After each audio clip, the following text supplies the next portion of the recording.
దైవ మర్మములు. సహోదరు భక్సింగ్ గారి అనుభవంలో దేవుడు తనకు బయలుపరిచిన మర్మములను అనుదినము పంచుకొనుట. ఏప్రిల్ 24. ఈరోజు వాక్య భాగము.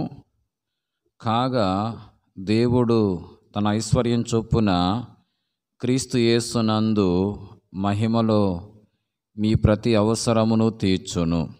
ఫిలిప్పీ 4వ అధ్యాయము 19వ వచనం.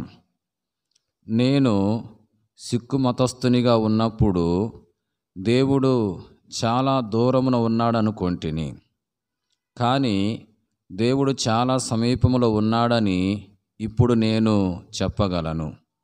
ఆయన జీవము నాలో నా ద్వారా ప్రవహించుచున్నదని చెప్పగలను.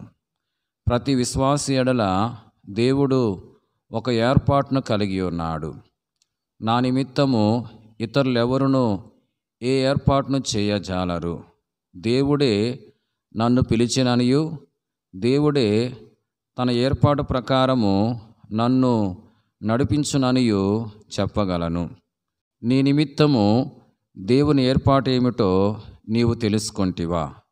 సంతోషముతో ఇది నా పరిచర్య అని నీవు చెప్పగలవా? మనము అవును ప్రభువా అని మనము ఆయనకు అప్పగించుకున్నప్పుడే ఆయన మనకు తరుపీదు నొసగును. శ్రమల ద్వారా తీసుకుని వెళ్ళును, విజయమునిచ్చును.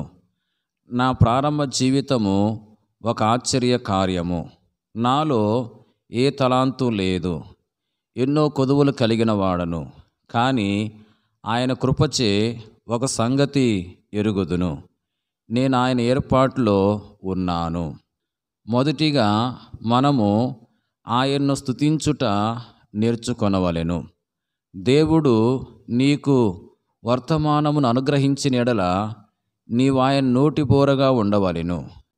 ఆయన నీ యొద్ద నుండి కోరు దేన్నైనను వెనక తీయక ఇయ్యవలెను. ఆయన మనకు సమృద్ధిగా ఇచ్చుటకు సమర్థుడు.